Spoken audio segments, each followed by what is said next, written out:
Dans cette vidéo, vous allez apprendre 81% des bases des techniques photographiques en seulement 10 minutes, donc je vous conseille de prendre des notes parce que ça va être une vidéo assez dense. Just do it! Et que tous ces principes-là sont essentiels pour les débutants jusqu'aux pros en photographie. Ce sont les techniques nécessaires à l'apprentissage d'utilisation de votre appareil photo qui vous permettront ensuite de faire des belles photos par la suite.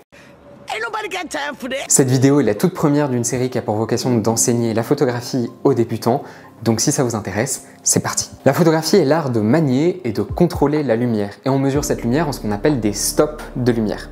Stop it. Get some help. Pour contrôler ces stops de lumière dans nos images, on utilise ce qu'on appelle le triangle d'exposition.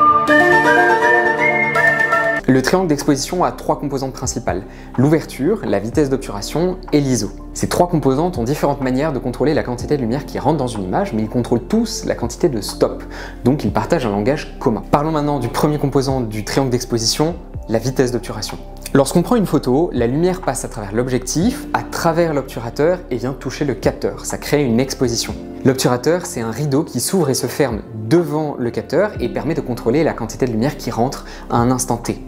Plus la vitesse d'obturation est rapide, plus la vitesse à laquelle ce rideau s'ouvre et se ferme est rapide, réduisant ainsi la quantité de lumière qui peut toucher le capteur. Inversement, si la vitesse d'obturation est lente, le rideau va s'ouvrir et se refermer plus lentement, laissant plus de lumière rentrer dans le capteur. D'un point de vue créatif, la meilleure façon de réfléchir à la vitesse d'obturation est de vous poser la question de si vous voulez avoir une image nette ou une image floue.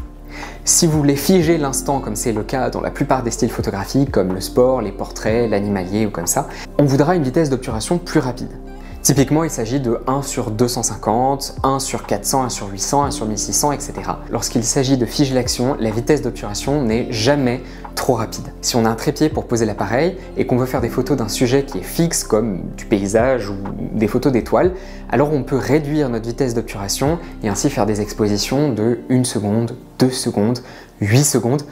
On peut aller assez loin avec ça. Une erreur courante que font les gens lorsqu'ils commencent la photographie est de se plaindre que leurs images ne soient pas nettes, et souvent ce n'est pas parce qu'ils ont un mauvais matériel. La plupart des appareils photo sont en fait plutôt bons de nos jours. Le problème vient souvent du fait que leur vitesse d'obturation n'est pas assez grande et que donc ils n'arrivent pas à figer le mouvement dans l'action ou qu'ils introduisent des micro-vibrations en tenant mal leur appareil photo.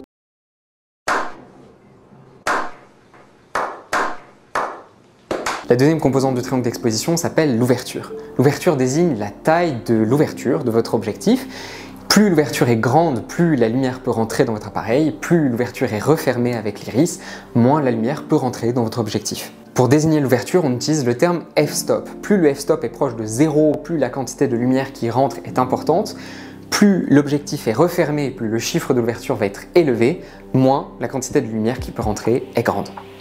Why are you the way that you are?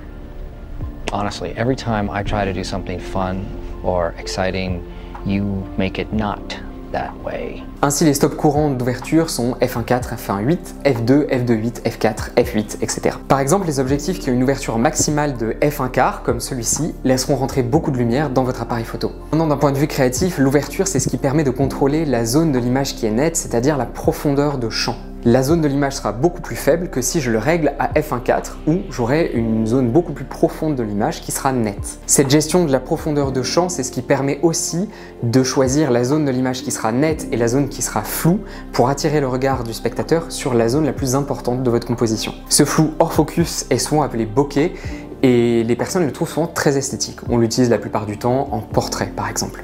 Maintenant, inversement, si on fait de la photographie de paysage par exemple, on voudra sans doute avoir l'image la plus nette possible de la zone la plus proche de nous à la zone la plus profonde pour avoir vraiment une vue d'ensemble, et dans ce cas on va refermer l'objectif le plus souvent à f8, f11, f16, etc. Le sujet de la profondeur de champ peut être beaucoup plus complexe si on rajoute les variables comme la distance avec le sujet ou bien la longueur focale, mais on ne rentrera pas dans les détails dans cette vidéo. Rappelez-vous simplement que si on veut avoir plus de lumière et moins de choses en focus, on ouvrira grand l'objectif, et à l'inverse, si on va avoir plus de choses en focus, donc une plus grande profondeur de champ, alors on refermera l'objectif pour aller vers les f-stop les plus élevés.